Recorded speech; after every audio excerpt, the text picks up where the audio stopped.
Welcome to the Pet Loss Diaries. If you're here, I have a feeling you've loved an animal deeply, and maybe you've lost one too, or you have a family member or close friend struggling after losing their soul animal. I'm Megan, and this podcast was born from one of the darkest, most painful periods of my life, and that was losing my soul dog, Otis. This space is for the people who were told it was just a dog. You'll move on. You can always get another one, while internally feeling like their entire world has collapsed. Because pet loss grief is real grief, and I genuinely don't think it's spoken about enough. So this podcast is going to be a space for the conversations people avoid: grief, trauma, mental health, healing, identity shifts after loss, nervous system healing, the loneliness that you feel during your grief, the confidence, how it affects your confidence, your internal confidence, your purpose, your self-trust, your spirituality, and learning how to carry love after devastating loss. And then also on from that, rebuilding yourself after life completely changes. But before we go any deeper, I also just want to say this. If you're grieving right now, I am so sorry to hear that you're experiencing this and going through this. I genuinely know how heavy this pain can feel. I know how isolating it can feel, and I know how hard it is when the world expects you to continue functioning normally while internally nothing feels normal at all. So whether you're listening on a walk, lying awake at night, crying in your car, I've been there for sure, sitting in silence at home, or simply trying to survive another day without them, I'm really glad you found this podcast and that you're here with me today. And before we go any deeper into this conversation, let's just arrive together for a moment. So if you can take a slow breath in through your nose and gently let it go, and do that again. And let your shoulders soften a little as you're breathing in and breathing out. Unclench your jaw and just notice your body for a second and be present with yourself. Because grief keeps our nervous system in survival mode for so long that sometimes we forget to actually pause and check in with ourselves. Bring to mind one thing that you're grateful for today. Something simpler as well. So for me, today it's gratitude for healing. Not because I'm over losing Otis, I never will be, but because I can finally sit here and speak about him without feeling like I'm draining every second. So let's carry that softness into this conversation. Before I talk about losing him, I want to talk about who Otis was, because Otis wasn't just a dog, and you probably feel this yourselves with your own babies. For me, he was my best friend, my running buddy, my travel buddy, my complete comfort, my routine, my safe place, my constant. He was with me through huge chapters of my life: stress, lonely periods, career changes, big life changes, moments nobody else saw really. He was the type of dog who felt human, the type of connection people only really understood if they've experienced it themselves, and I truly believe soul dogs can change you. They become woven into your life so deeply that your world quietly starts revolving around them. Your routines revolve around them, your emotional safety revolves around them, your identity starts shaping around loving and caring for them. So when they leave, it's not just losing a pet, it's losing your companion, your routine, your hub, your safe place, your comfort, your emotional regulation, your sense of safety, a version of yourself. And I think that's what people often fail to understand about pet loss. You go from being a dog mom, a dog dad, a dog parent, or a cat, whatever animal it might be for yourself, and then it's suddenly gone. So losing Otis completely broke me, and I don't say that dramatically in any way, I say it honestly. Otis was killed. He was very young, and his death was very unexpected. He was just about to turn 3 when it all happened. I went into survival mode almost immediately.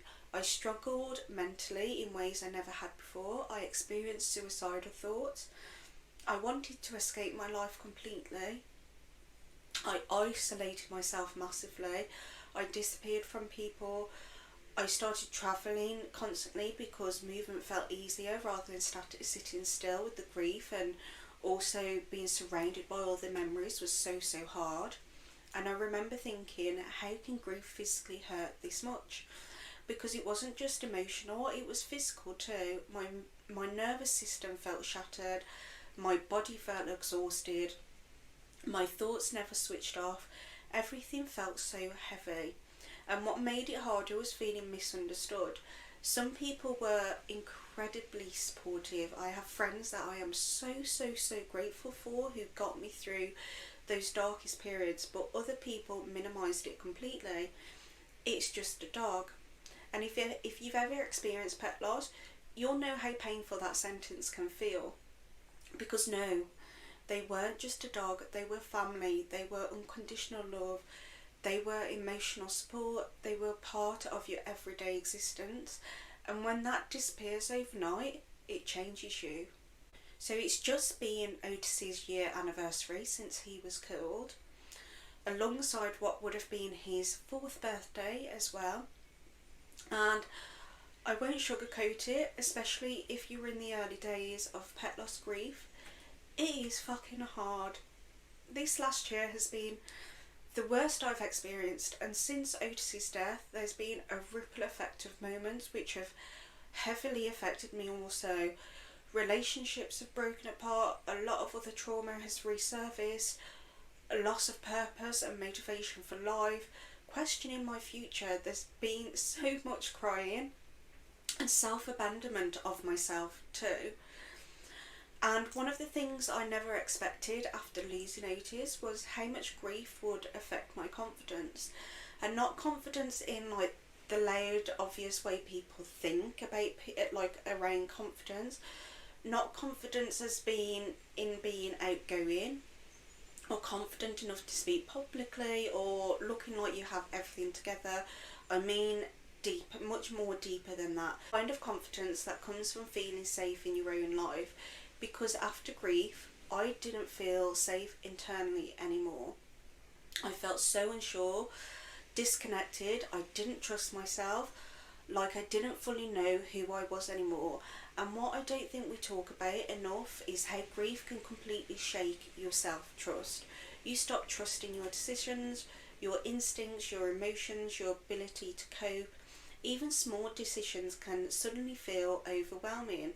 What should I do? Am I making the right choice? What if I regret it? What if I can't handle what comes next? The amount of back and forth I've been doing, and still do actually, this last year with decisions, it's honestly, it's so bad. I was overthinking everything, needing reassurance constantly, second guessing myself, avoiding things I once found easy, avoiding any responsibility whatsoever, staying in situations that didn't feel right, feeling emotionally unsafe in my own life. And after loss, I realised confidence isn't really about having it all together. It's about trusting yourself enough to hold yourself through life. That was one of the biggest lessons grief forced me to learn. So originally I created another podcast called House of Her. Some of you guys might have heard of it, some of you guys might not have. And that podcast came from my healing journey after losing Otis.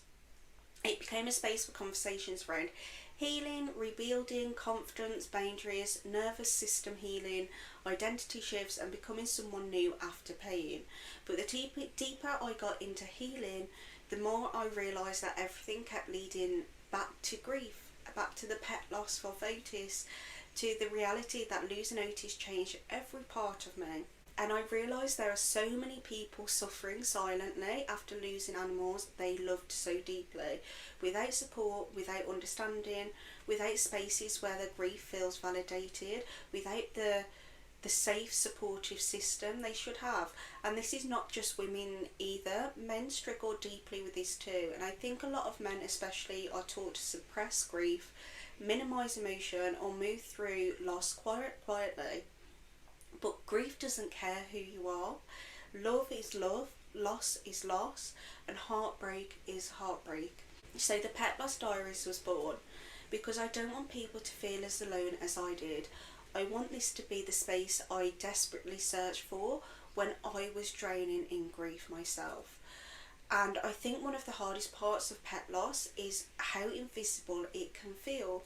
When a person dies, society understands grief. People rally around you, there's acknowledgement, there's permission to fall apart. But with pets, people expect you to move on quickly. There's not that same understanding unless people have gone through it themselves. Meanwhile, your whole nervous system is completely screaming. You're waking up expecting to hear their paws. You're looking for them in the house. You're crying over routines nobody else understands. You're grieving in silence because you feel embarrassed by how devastated you are. And that silence can become really, really dangerous, because grief that isn't validated often turns inward. You start questioning yourself. Why am I still this upset? Why can't I move forward? Am I being dramatic? No. You love so deeply. They were so, so special to you. And that's what this pain is. I don't think grief just breaks your heart. I think it changes your identity. It has for me, at least, anyway. After losing Otis, I didn't recognise myself anymore. My priorities changed. My tolerance changed. My relationships have changed phenomenally. My nervous system changed. Things that once mattered suddenly didn't. And things I had ignored for years suddenly became impossible to tolerate. I became more aware of who drained me, what exhausted me, what felt performative, what genuinely mattered, what actually felt aligned. And as painful as it is, grief can wake you up too. It strips life back, it forces you to reassess everything. Healing after loss isn't linear, and I think social media sometimes sells healing as this beautiful transformation. But real healing can look so messy. It can look like crying on bathroom floors, crying in the car, cancelling plans, feeling so numb that you just don't feel anything, feeling angry and that coming in waves as well. To isolate. I spent a lot of the early months in isolation. I even travelled to Australia from the UK for a month to literally disappear from my life. Feeling guilty for laughing again, feeling lost in your own identity, and then slowly, very, very slowly, you begin rebuilding. Not because you move on, Otis will always be a part of me, but because your nervous system slowly learns to carry the grief differently. The shock of it goes away as well. For me, healing looked like travelling. I have travelled so much this last year. Running. This took time though, as it was a hobby I heavily associated with Otis, as it was our thing to do. So it took me a long time to start it back up. Nature, therapy, books, long walks, podcasts, swimming, spinning, going to the gym. Physical exercise has really, really helped me. Moving out of my house in Scotland because the memories, it was just too hard. Moving countries, I'm actually moving to Bali because I needed to be in a different space.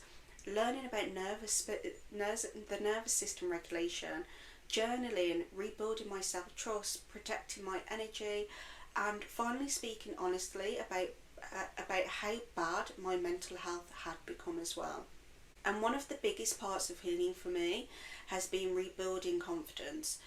As I say, not in a performative way, but my internal confidence, the kind that comes from trusting yourself again, because grief can leave you feeling emotionally unsafe in your own life, and rebuilding after loss often means slowly teaching yourself, I can hold myself through this. That's why confidence matters so much, because it shapes what you say yes to, what you walk away from, what you tolerate, how you rebuild your life, how you speak to yourself, how you move through the pain.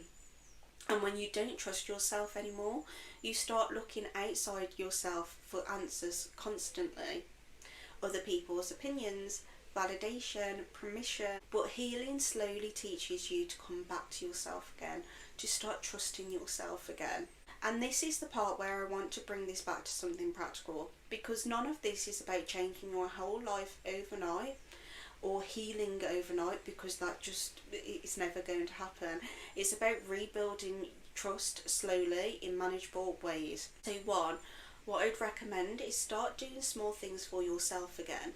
Grief can make your world feel incredibly small, so start gently reconnecting with life again. Go for a walk, sit somewhere new, take yourself for a coffee, listen to music again, watch the sunset and appreciate nature and be grateful for it. Small moments matter more than you realise. Number two, make small decisions without seeking reassurance. This is a big one. So grief can destroy your self-trust. So start rebuilding it in tiny ways. What do you want to do today? What feels right for you? Even small decisions help rebuild confidence internally. Number three, notice when you're abandoning yourself emotionally. Notice when you minimise your feelings, when you tell yourself to just get over it, when you ignore what your body is trying to tell you. Grief deserves compassion too. Number four, reconnect with what still makes you feel alive. The nature, movement, being surrounded by other animals, your creativity, your connection with others, music, doing something that you love and have always loved to do. Healing doesn't mean forgetting them, it means learning how to keep living while still loving them. So moving forward, each episode is going to explore a different layer of grief and healing, because grief isn't just sadness, it affects your nervous system, your identity, your confidence, your relationships, your ability to feel safe, your routine, your sense of purpose, even your ability to trust yourself again. So together we're going to talk honestly about it all. Some episodes will focus on guilt after pet loss, suicidal thoughts and grief, anger, loneliness, identity loss, confidence after trauma, learning to be alone again, dating and relationships after loss, spirituality, signs from your pets, look in the clouds, look for the rainbows, look for the birds, nervous system healing, and how to slowly rebuild your life when grief has changed you completely. There'll also be practical conversations around healing and tips that I've found have helped me as well, because I don't think healing is about moving on. I think it's about learning how to live while carrying love and loss at the same time. And if you're listening right now feeling broken, lost, numb, angry, disconnected, or exhausted from grief, I've been there and I totally understand it. I want this podcast to become a space where you feel understood, not judged, not rushed, not told to just get another dog, just understood. And one of the biggest things I've realised through all of this, grief and love are connected. The pain is so deep because the love was so deep. And although losing Otis completely shattered me, and I still get so upset now, he also changed me for the better in so many ways. He softened me, he woke me up, he made me reassess life completely, he gave me confidence, he brought me back to what actually matters. And even now, everything I'm building carries him within me, this podcast included. So today's house key is this: your grief is valid, your love was real, and you do not have to minimise your pain just because it was a pet, because we all know they are not just pets. And healing doesn't mean becoming someone new. Sometimes it simply means learning how to feel safe in your own life again. Thank you for being here for the very first episode of the Pet Loss Diaries. This conversation has lived in my chest for a very long time, and if this episode resonated with you, I'd really love to hear from you. I'm always in my DMs in my Instagram, which is Diary of Megan May. You can also find support and resources through the Remembering Otis website, and I've also got a pet loss support community within this as well. All of these links are linked in the Diary of Megan May Instagram account. And if you know somebody grieving a pet right now, please send this episode to them, because sometimes the most healing thing in the world is simply feeling understood. Until next time, please take a breath, please be gentle with yourself, and remember, love like this never really leaves us. They're still with us. I still see so many signs from Otis, even all of the places that I've travelled to. He's appeared in different ways, and yours will be with you still as well. So please continue to look for them. Sending so much love your way.